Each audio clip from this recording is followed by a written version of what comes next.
Hello there! Welcome to the last true YouTube channel. No, it's not the last, but it's what the internet was designed to be. Some crazy people loading things up, not thinking about commercial success or anything. Yeah. Hello, this is my first video I do in English. And for my English listeners and the German listeners who understand English, again, I apologize for the not best audio quality. And it's a funny thing because I'm a music producer, but here I just sit in my chill room and I turn on my handy and this microphone, it gets every noise I make, and it's sometimes bad for me to listen to it. But again, this is a free channel, and I just talk to the people who are interested in hearing it. I don't want to get paid. You can leave a like or a subscription, and this is for my biggest fan. Hello there. We talk a lot. She's a lovely lady from America, I think. And I said, yeah, well, I'll do a talk in English now.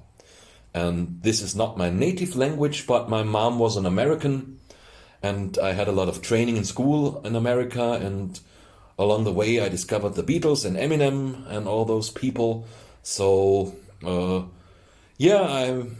listen to English YouTube mostly because it's just, you have the greatest variety. So here is for my special fan. I always forget your name. I never read your name. I think Denise or something.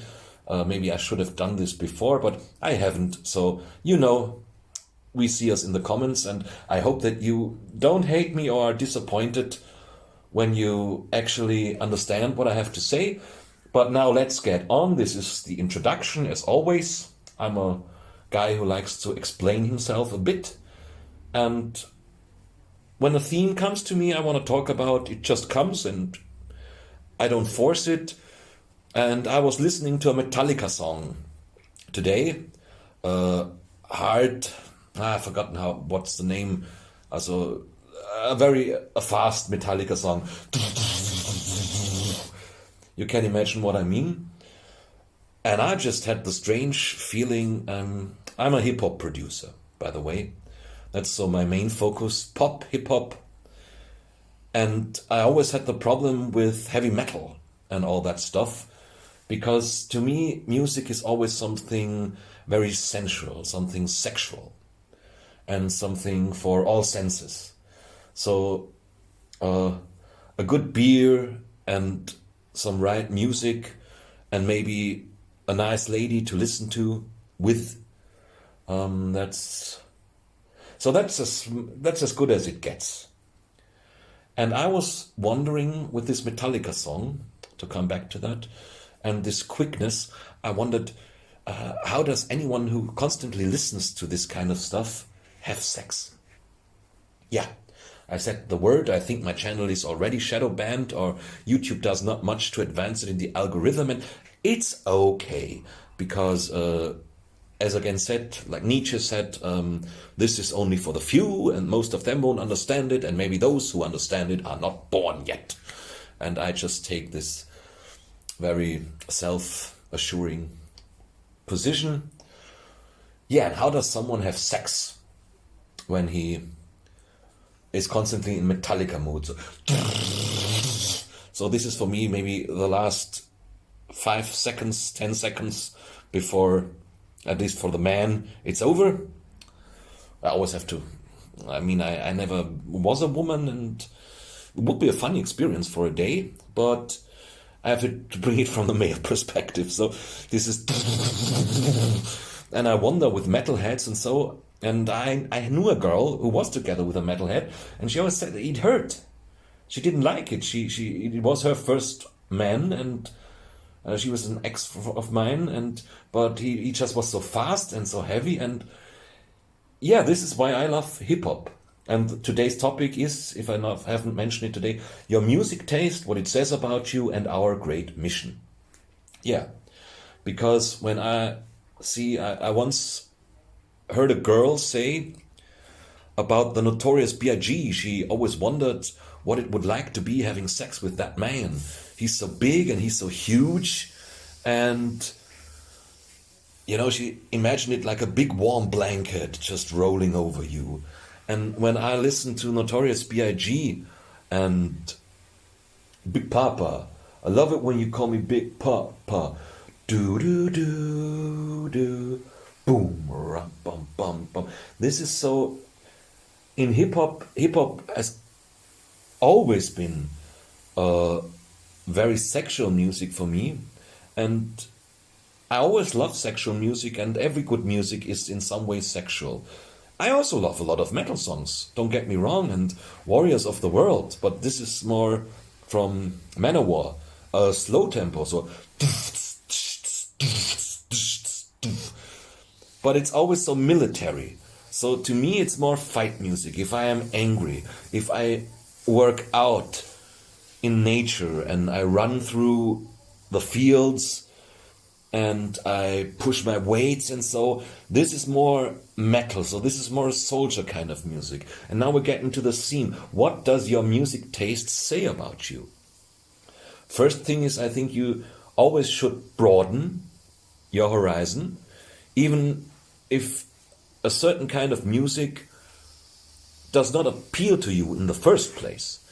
It can do so after you really dig into it. When I first heard hip-hop, I thought that's always the same, that's boring, that's still an opinion my old man has about it. But we listened to Cypress Hill when we were very young and smoking weed and doing all sorts of that, and it was kind of cool, but I never got really into it. And then, like a lot of white boys, I'm from Austria, we don't have much of black culture here. Eminem turned me into hip-hop, and first off, I just thought Eminem is just the greatest, and he's the only hip-hopper who's really good, and that was the genius of the thing. It turned white kids to hip-hop, but slowly, as I dug into more artists, I started to love all of them, and I got into the culture, and I finally understood it.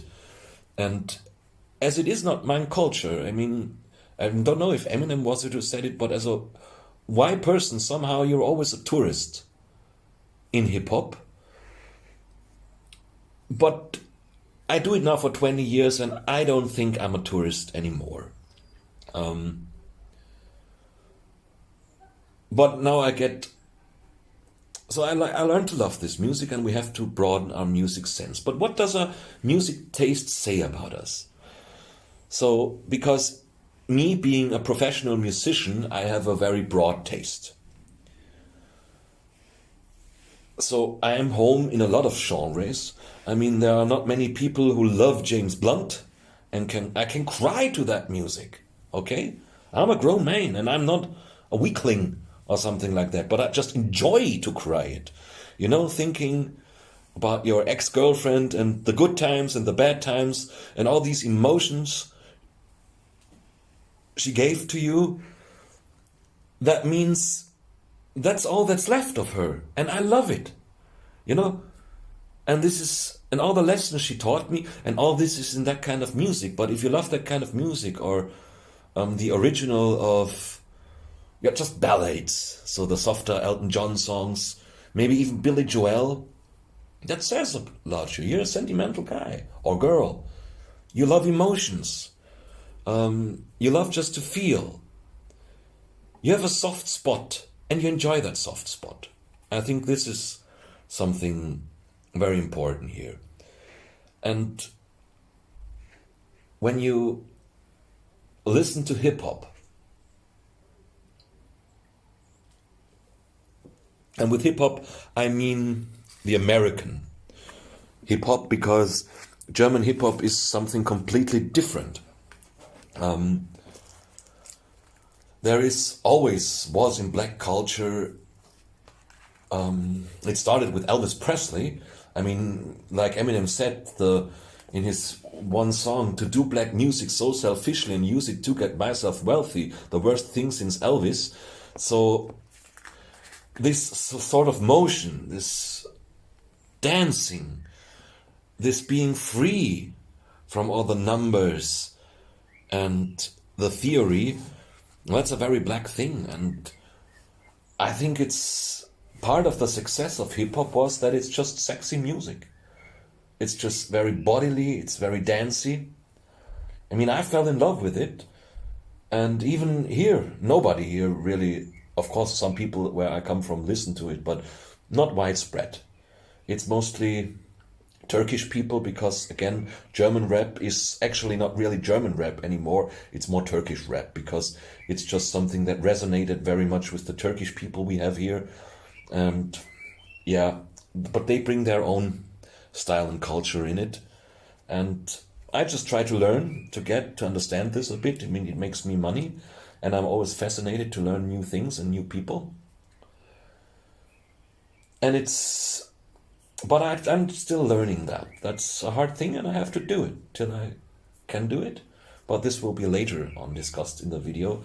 What my conclusion is, and why the last thing in the title is our mission. But so hip hop, it can be also very aggressive, of course. But hip hop also has this dancey, soft element. So I think,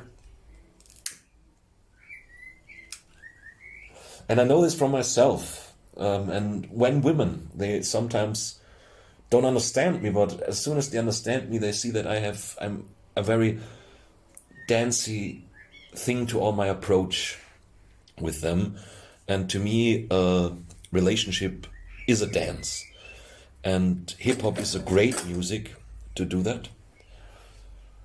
And yes, I like also metal, but if someone is only in metal, I think those are never people I want to be with. I think this is a very strong indicator of some dark triad traits. Heavy metal, just being always in this very aggressive, very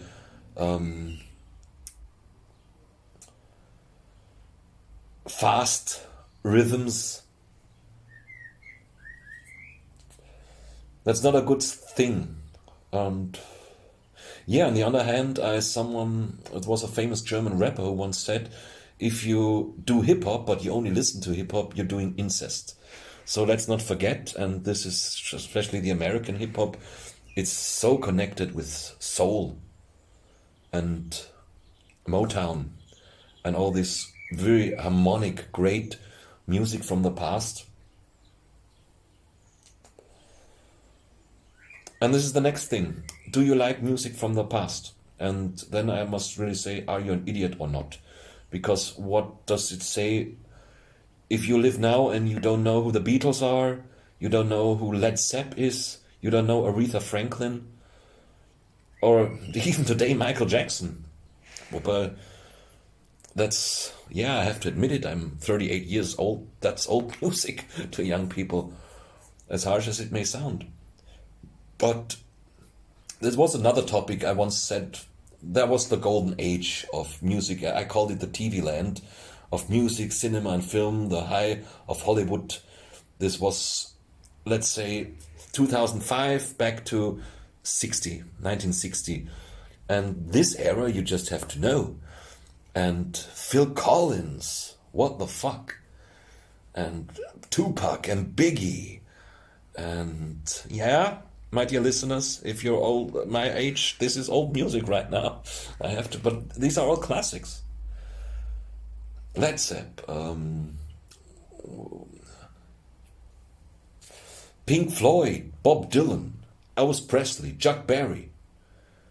If you do not know these people, and today there are a lot of young people who don't, in some way you're an insane person compared to people who know all this stuff, because this was just a great time, maybe the greatest of pop culture. P.S. I'm not talking here about classical music. Classical music is a whole different thing. It's very complicated. It's hard to understand, but it are just good melodies. If you bring it down, it are good melodies, perfectly made. So if someone is very much into classical music, it just means if they are not music, and if they just pretend, they are the pretenders. Oh, I like Bach.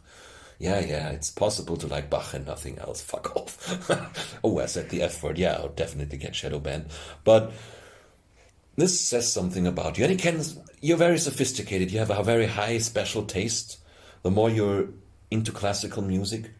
Um, I knew the people I knew, I'm a piano player, but the people I knew who really were just into Bach and they played Bach and not only Bach, they are one of a kind. They are just. I never could play Bach. It was too hard and it was too boring for me to learn. I would love to play it. But Bach is.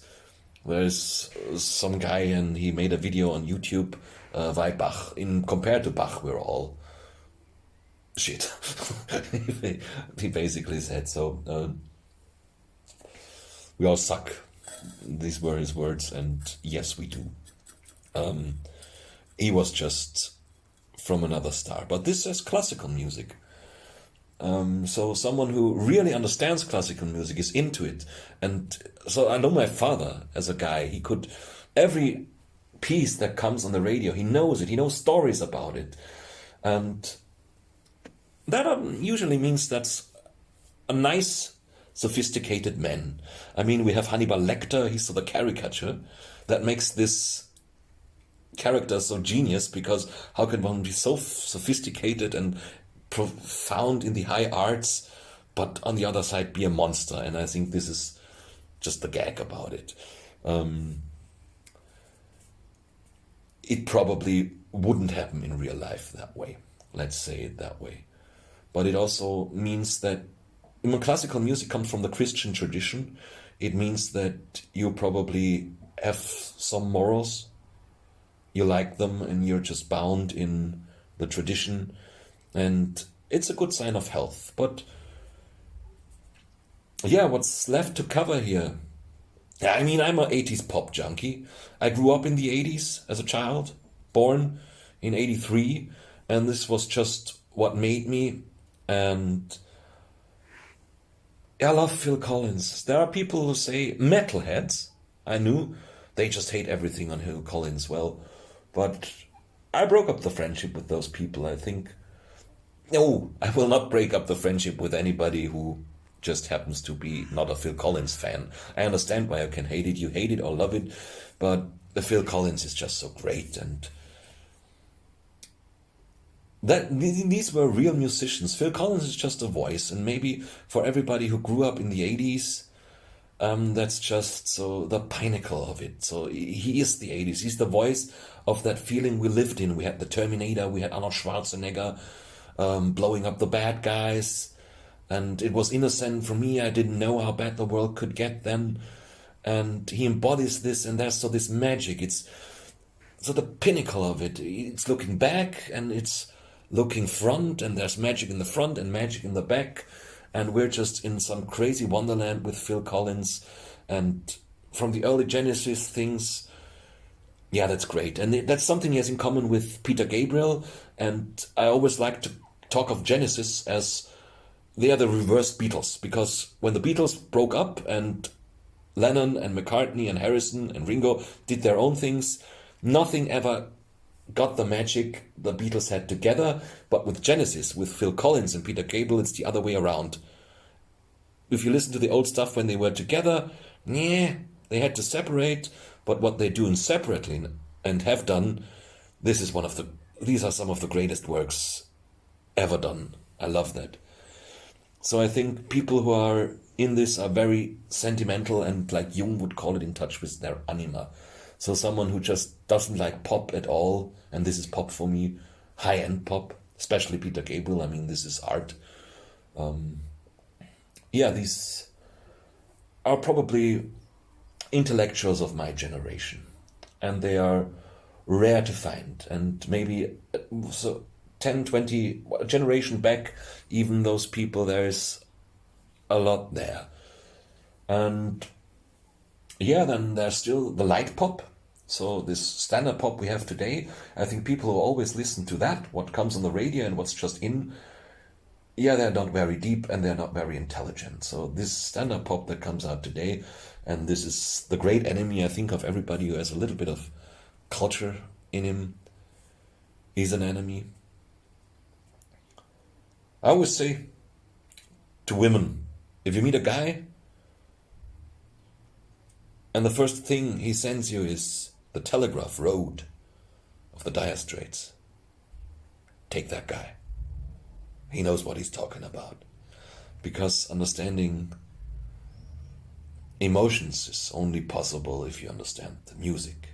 Because it were always the greatest emotional geniuses in some way. I mean, I wouldn't call Phil Collins an emotional genius. The guy's divorced 4 times, so he has his issues, and it comes through his music, but still it's great.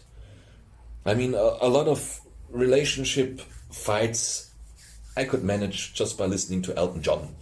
And now Elton John is not on my side of the river, but there's a video of him on the internet.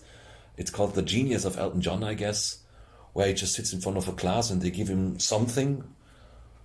It happens to be Peer Gynt, and he just starts writing a great song that would definitely be played on the radio. And I always take Elton John with... They are a duo to me with Billy Joel. So these very good, sophisticated piano players with those great lyrics. I mean, that's a sign of good taste, I think. And Billy Joel always thought of himself as a failure, I once read, because he never could find the love of his life. But yeah, then I have to think about The Godfather, where this nasty woman in the intro calls out Johnny, and so you think always love should be in those Schnulzen, we say in German, you sing on stage. But she happens to be not that nice of a woman, so I think Billy Joel is just a guy really too nice and too perfect to really handle all of the women needs. Maybe he has too less rock and roll, but who am I to criticize Billy Joel? The man is a genius, the man is great, and so is Elton John. And the last things, since he has those great videos now on, I mean, these are just so timeless things, full of wisdom.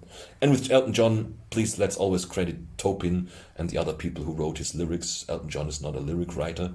On rare occasion he wrote the lyrics. I think in Song for Guy he did. Queen. People who listen to Queen. Mostly, the people I met were just mostly the not so successful boys in schools, while the cool kids hang out and heard Green Day and Clawfinger and what was on. Me and my nerdy friends, we were listening to Queen. The fat kids, you know. Yeah, but Queen is just, it gives hope to people, and it's just, if you are a musician, if you're an active musician, you learn an instrument or learn singing, and you come across Queen. I mean, all those guys were great, but Queen is fantastic. So, if you're into techno, what does this say about you? I probably do not want to be with you, except you're a producer and you're really just into that music. But if you are in Goa and techno and all those things, you're quite a party person, and maybe you don't have the best morals on your side. You like clubs, you have, I think, a bad instinct, because just being in a club with a lot of strangers and then you hang out on a regular basis, I don't say once in a year or so, but if you just go from Goa party to Goa party, you definitely have a drug problem, because a sober mind would not get this. And the music is primitive and very Dionysian, so... And let's come to the conclusion, because I can talk forever. Ask people for their music taste. There already is an app out there who tries to match people that way. I don't think this really works, but it's at least a lot better than Tinder. And I would say, music is my life. It's my profession, it's my passion, it's my skill. Tell me what you listen to, and I tell you who you are.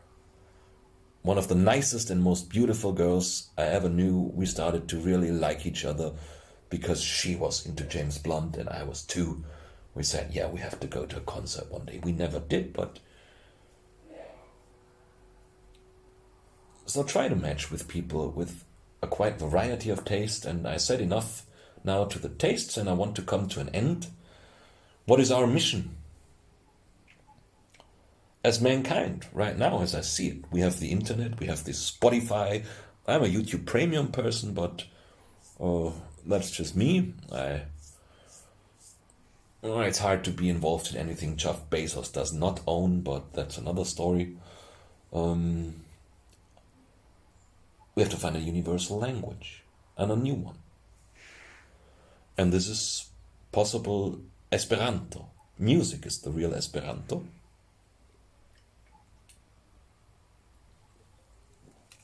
And the broader our sense of musical understanding, and matching this with the real life people we meet, and combining it with our sex, because that's the way it goes.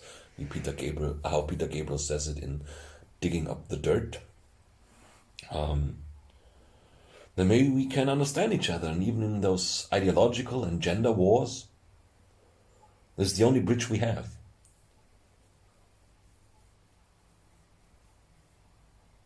And this is what we share. And this is our mission. Of course, you don't have to be a musician. Not at all. You don't have to be active in this game, but at least passive. Really give music a listen and really search for new artists, because music in the end is the language we all can understand. There is this great song, I don't understand a single word of it. Da, da, da, da, da, da, da, da. It's from, I always forget the title. It's this African guy. Sorry, I forget it. But it's such a lovely dance number, and I don't understand a single word. But I don't understand if it's the emotion he has, but it makes me feel so good, and it always makes me dance and enjoy life, and I think this is what he wanted to say with this music.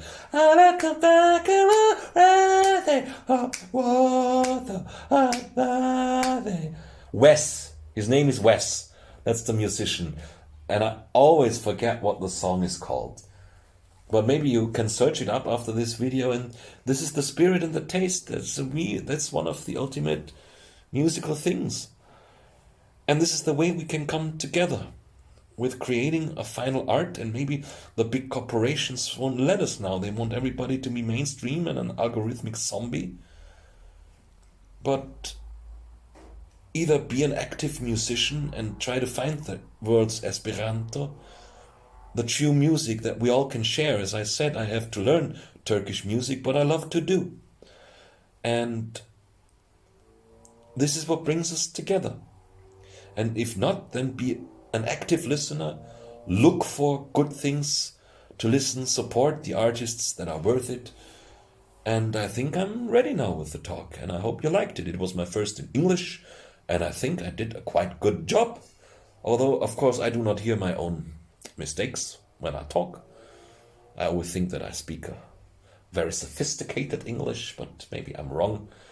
At least I have a big German accent.